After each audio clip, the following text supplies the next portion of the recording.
I'm Healing Wolf, here to move with you through the jungle of recovery each step of the way. Reach out if you want me to walk with you directly. Head to my website, healingwolfcoaching.com, or just enjoy being a part of this huge library of beneficial videos and content that I'm creating so you can accelerate your recovery. Today's topic is based on a real world experience that I'm in the middle of. And you might say that it's something bad that's happened. Let me be honest. Something's happened which I wish didn't happen.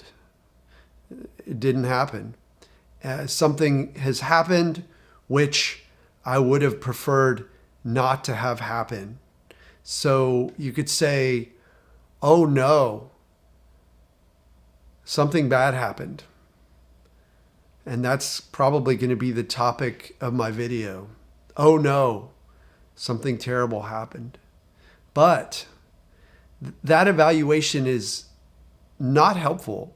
So let me explain what happened and how I've been able to shift out of my initial reaction of like, oh no, this is terrible. I can't believe this happened. This is, wow, this sucks kind of feeling, to a more recovery mindset of this is an opportunity for me and for my clients and for you who were watching.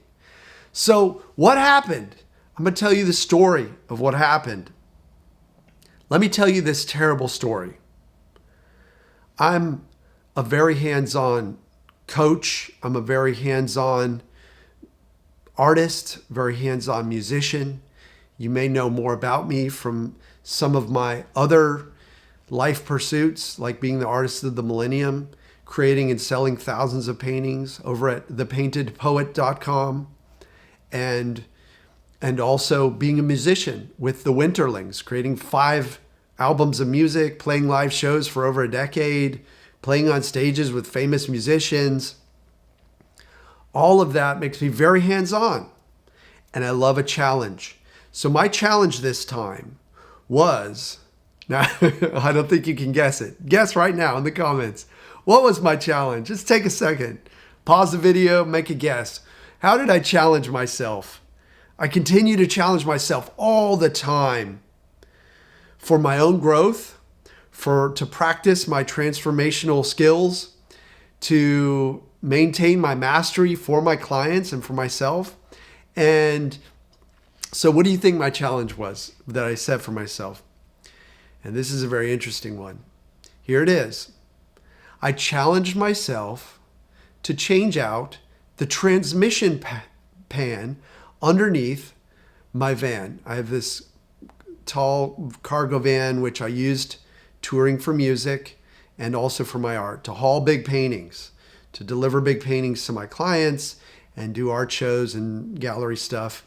I have this huge van. So it has this transmission pan and there's no plug in it. It's a design flaw. So you can't drain the transmission fluid on your own and change that out, which is really beneficial. So I decided I would change it out myself.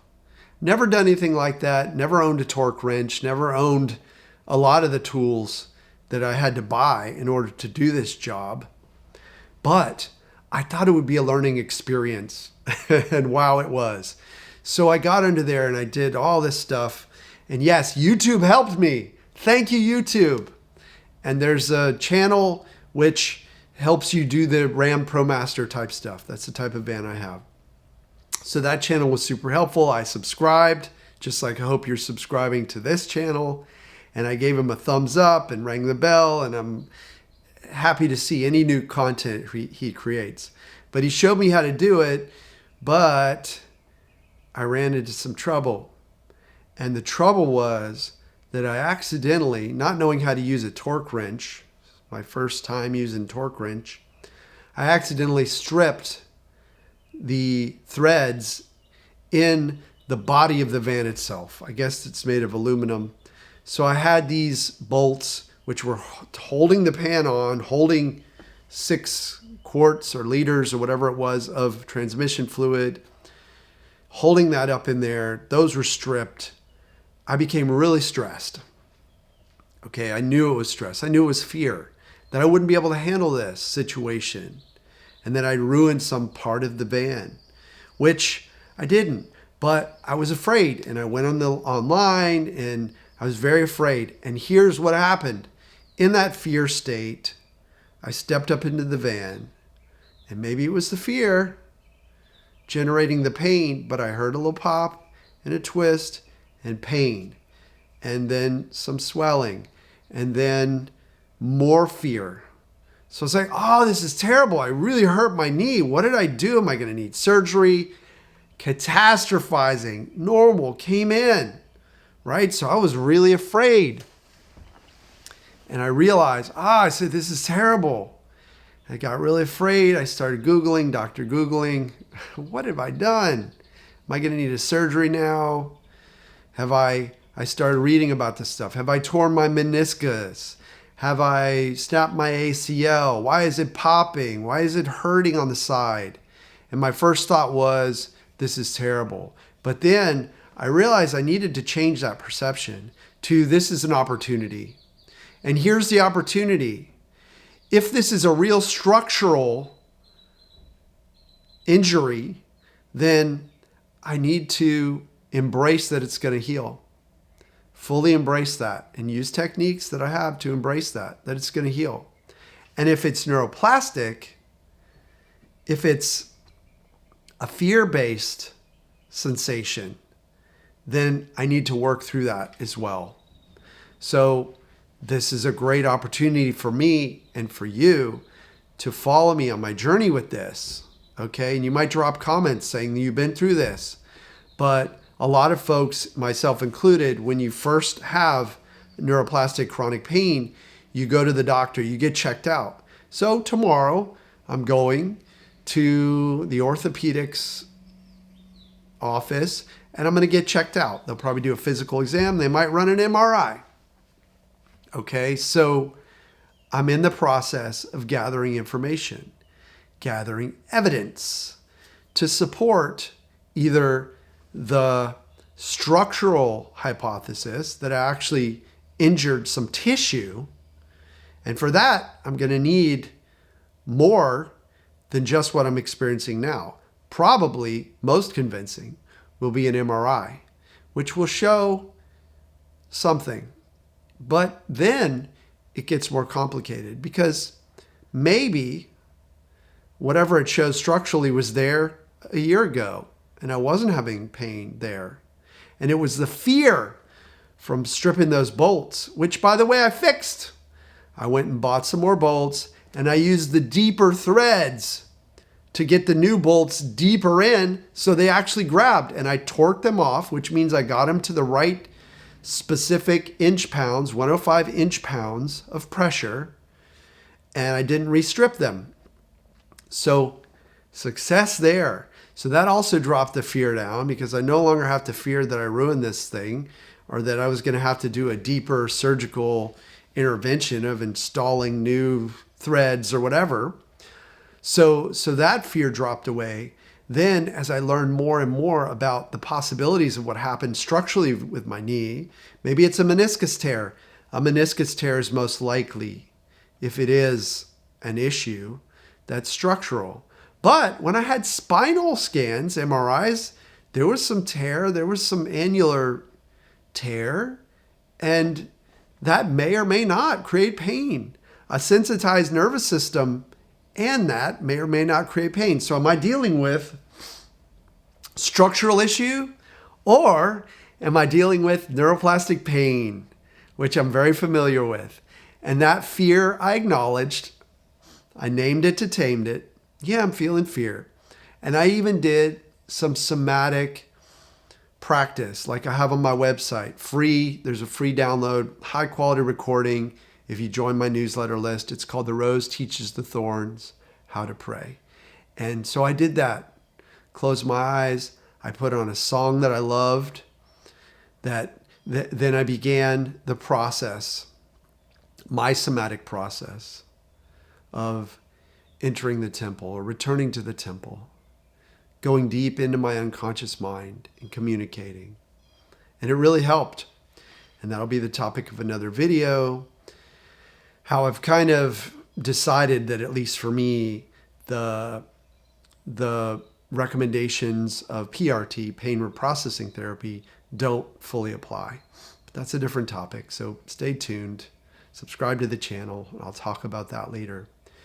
But here's the adventure, and you're on it with me. So also stay tuned, subscribe, thumbs up, ring the bell, and you'll hear more about my journey. I'm going to go through the medical, and I will let you know if the doctors are trying to upsell surgery and create fear with nocebos, which is a real possibility. I'm calm and confident around that. And how I'm going to heal. I'm confident that I'm going to heal. I wasn't at first. I'll be honest. I'll admit it. The fear was dominant at first. But then, as I realized what was going on, and I called out the fear, I named it, detained it, I labeled it, I knew it was happening. Now I'm in a position of having a real opportunity, a golden opportunity, lots of fun,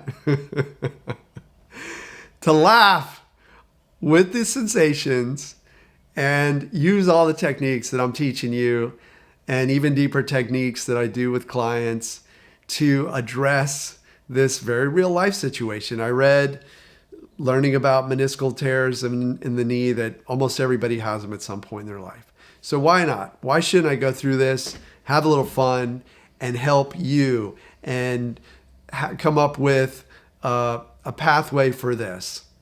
Because back in the deep dive of my chronic pain, I wasn't on video teaching anything. It would be great if I had been, but I was just keeping my head up above water, treading water, and staying alive, and moment to moment, breath to breath, making my way through it. So if you need help and you're ready to hire one of the most experienced coaches in the mind-body space. And I say this because I've been studying rapid resolution therapy for 30 years and practicing it professionally for several years. But back through my life, I used it time and again to help friends and family. I wasn't collecting any money for it. I wasn't charging for it, but I was doing the work that built my skills to where I am today, where I know I can accelerate your recovery. And if you want to chat about it, head to my website, healingwolfcoaching.com, book a free consult, and I'll get you on my calendar. And if you sign up for my newsletter, you're also going to get a bunch more insights that you won't even get here. So do it. And I will see you in the next video. If you're going through something like this or have been through something like this, a knee injury or shoulder, if you don't know if it's structural and you don't know if it's neuroplastic, then join me on this little journey and let me know in the comments. Drop some insights for me, because your knowledge and your wisdom may be helpful for me. And I really appreciate that. And that's the way the community works. We help each other to heal. We help each other to grow and transform. We're here for each other. Thanks for watching.